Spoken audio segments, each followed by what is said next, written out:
Yeah, I just seen the Breakfast Club. Jimmy be popping all that. I be seeing you, Jimmy talking about we Gucci boo boo. He in the Gucci store. Talking about we Gucci boo boo. The Black King they was going you up. Jimmy, they was like, Marita Monero. 10 years before I met him, he ran with the same person I did, Jim Jones, and the Dipset were dancing and singing endless verses over there. Sadiq Fano Jordan was jogging with Jim Jones, correct, Roland Martin, Jill Jones, and Mel Matrix. He was in charge of Fubanger. I can't remember his last name, Fakuan. All the cats were running with him. 50 Cent simply will not stop the rumors of Jim Jones being spread by informants. And now he's back, causing mayhem, and using what he refers to as receipts to drag Jimmy through the mud. Noisy, disorganized, and calculating, the classic 50. You already know that Jim Jones has been avoiding those serious snitch rumors for years if you've been following the blogs and street gossip. Everything began when his name became concluded the Tekashi 69 trial, following the wiretap in which he was reportedly planning an attack on 6ix9ine and Jimmy, however, managed to escape unharmed when the federal agents pounded the 9 Trey Bloods. Everyone was side-eyeing because of that. Why was he never charged despite being captured on tape discussing actual gang business? Fast forward now. Jim Jones and Cameron are already engaged in a tumultuous internet back and forth, in which they are hurling straight shots and subs at one another. And just when Jimmy believed that things couldn't get much worse, 50 Cent, the king of petty, appeared with fresh receipts. Jones has been an undercover FBI informant for years, according to 50, working in silence with the same mechanism that destroyed his men. Said it, but I was like, we like Jimmy better than you anyway, Cam. You gotta watch and see how he responds. Did you see? He was funny. I thought it was funny when he said, but I didn't think it'd be a big deal because you make up with every nigga that put hands on you. But I see the pattern now. If you agree to disagree with you and don't want to take it that route because they got some genuine love for you, you keep going. Here's a real kicker, though. Where's the real evidence? Is Jimmy actually involved with the federal government? Or are these only 50 buttons being pressed for power and retaliation? More significantly, how did Jim respond to 50's strong public criticism this time? It feels far too personal, and the tension in the dips is bubbling over. You are already aware that Cameron and Jim Jones have been on a crazy roller coaster. If you are familiar with Dipset history, one day they were brothers, the next they were fierce enemies, and now their troubled past is erupting once more. All the while, 50 Cent's wild energy continues to throw fuel. What exactly caused this most recent drama then? During a recent conversation with 50 Cent on his podcast, Cameron brought up a topic that has been bothering him since 2007. He reminded 50 that Jim Jones had unexpectedly attended one of 50's shows during Dipset's Nasty spat with G-Unit. 50 had a lot to say about that audacious action. Jimmy, though, had no intention of remaining silent to voice his opinion. He politely went on to Justin Leoy's podcast. He refused to allow rap politics to stop him from making money, stating that he had no remorse about storming the stage with 50 at the time. Jimmy didn't stop there, though. 50 and Cam were both scolded by him for even mentioning his name. Jimmy was not a rapper then. Right. He was your man, like on the side, just he was not a rapper at all. Right. So when Ballin' took place, and I'm looking and I'm going, oh, he having a moment. That's the Lloyd Banks. It's Lloyd Banks thing. He wanted that. He was watching them be that, like Mace be that, and Cam be that, and looked at, and it was finally he had one. Mm-hmm. And I just looked, and I knew. He even went so far as to claim that they both owe him significant favors. He then stepped up his efforts to claim complete responsibility for creating Dip, Set's entire persona, saying he was the inspiration behind Cam's iconic drip and even forced him to don the iconic pink for a coat that everyone still talks about. Cam was not going to overlook it, of course. He gave his and Mace's podcast a resounding clapback. To put it mildly, he went all out for Jimmy. Jim's whole Dipet origin narrative was questioned by Cam, who didn't just clap back. He accused Jimmy of lying about coming from Harlem and claimed that, unlike Jones, he was never a real day one who rode alongside him in the trenches, boasting the whole "we grew up together" myth in Cam's opinion is nonsense. Additionally, Cam disproved Jimmy's account of events in which he claimed to have monitored May's son Cam. After signing with Diddy's Bad Boy, Cam would have none of it. He claimed that Jim didn't appear until much later after Cam had already worked hard in the 90s as a member of the renowned Harlem group Children of the Corn alongside Maze, Big L, and Brother Bloodshed. Then, Cam made it seem like Jones was just a little homie trying to get into the circle by making it clear that Mace was the one who taught Jimmy how to rap, and that had to be really hurtful for someone like Jim, who wears his street cred like armor. Jimmy, however, had no intention of remaining silent. He didn't even waste time talking when Cam let him air out. He continued to heavily represent his block while hinting at a remix of his Harlem anthem, and he revived Dave East, Votto, Jules Santana, and to proven legends including Gucci. Everyone knew what it was, even though Jimmy didn't explain it. A cunning reply directed directly at Cam. The message was immediately picked up by the streets, and the feud suddenly reached a new level. When it appeared that the fire would finally go out, 50 Cent suddenly reappeared to cause trouble once more. Just took the shot, murder, to see, because I wasn't sure he was going to go for it.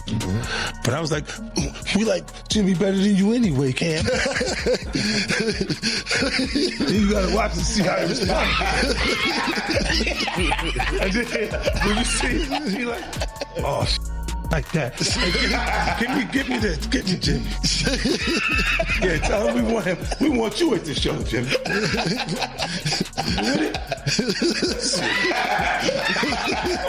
He wasn't even discussing music this time. He brought Jim Jones's shady informant rumors back into the public eye. A picture of Jimmy beside Jay-Z, Diddy, and Fat Joe went viral on Instagram. Then, with the message, "Lol individual 1 calling the shots out here," he lit up the internet.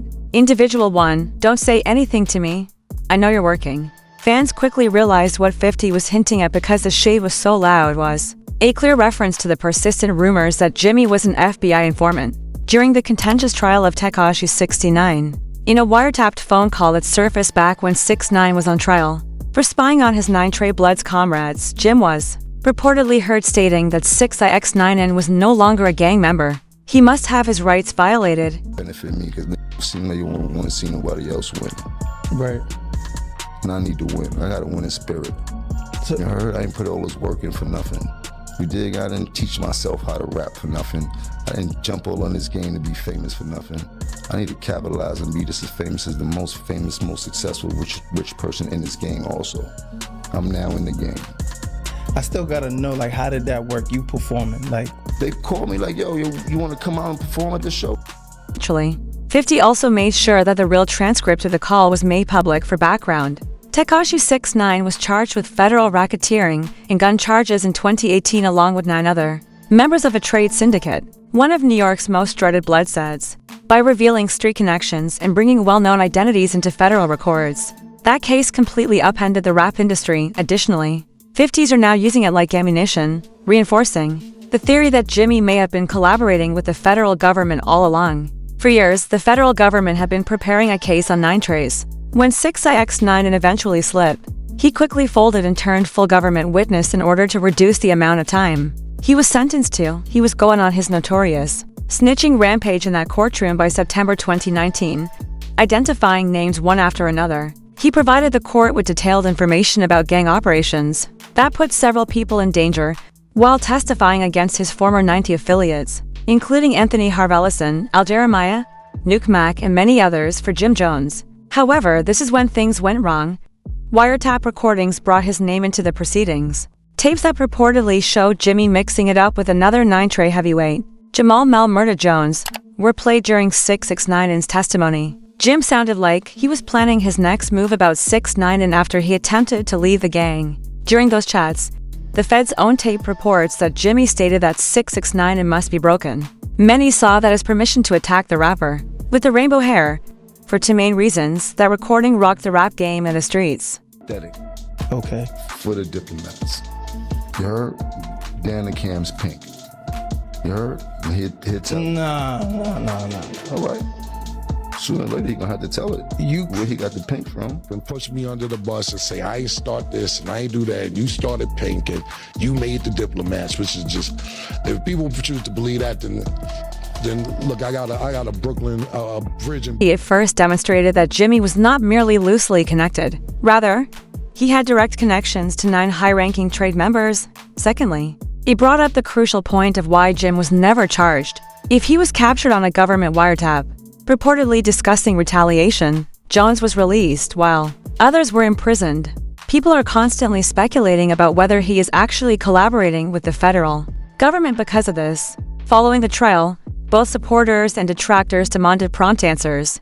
while the top 9 Trey members were imprisoned for years. How could Jim Jones become embroiled in such a serious federal investigation and escape punishment? At that point, rumors that Jimmy might have been acting as a confidential informant and surreptitiously making arrangements with the federal government to avoid prosecution really took off. And it was none other than Whack 100 who was the loudest voice spreading that rumor. He blatantly accused Jim of being a federal informant, saying that Jimmy was already cooperating behind closed doors, which is why he was never placed in handcuffs following the wiretap everywhere. Whack doubled down, podcasts, clubhouse spaces, and even interviews with 6ix9ine, who daringly challenged Jim Jones to show he wasn't secretly collaborating with the police. Jimmy wasn't going to overlook it now.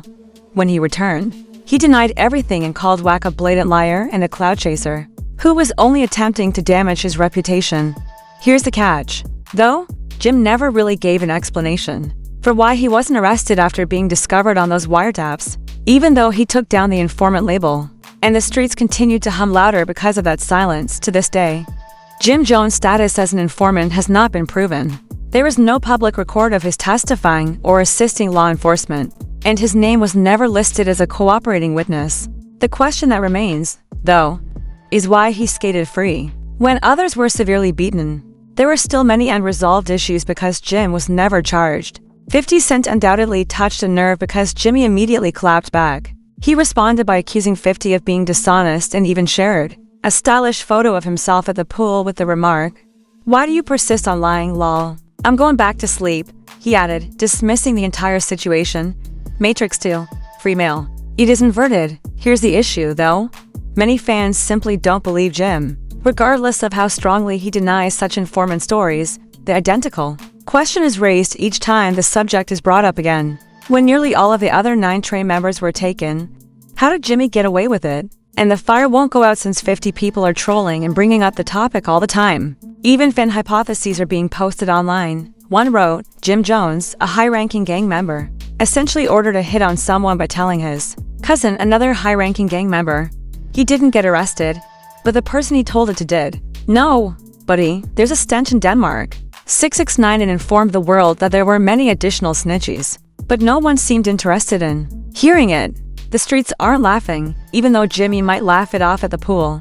The side looks aren't slowing down and the inquiries aren't stopping, because people are curious as to why he is the only one that skated free, regardless of how many times he denies it. When everyone else was imprisoned, how did Jimmy escape? This issue isn't going away anytime soon. As evidenced by 50 Cent's constant trolling and maintenance of these rumors, supporters continue to emphasize the same argument. High-ranking gang member Jim Jones told his cousin, another high-ranking gang member, to essentially order a hit on someone. One person stated, he didn't get arrested, but the person he told did. No, dude, Denmark has a bad smell. 6ix9ine informed the world that there were several other snitchies, but no one was interested in listening. Not right now. The questions aren't going away, and the streets are humming more than ever. Is this just another instance of 50 hitting buttons for turmoil? Or is Jim Jones actually concealing something? What about Dipset? Is Dipset over forever? Or do you think Cameron and Jim can ever mend their strained brotherhood? What are your thoughts on 50 Cent bringing old informant rumors back into the public eye to ensure you don't miss the next wild breakdown? Make sure you press the like button, share this with a friend, subscribe, and leave a comment with your opinions.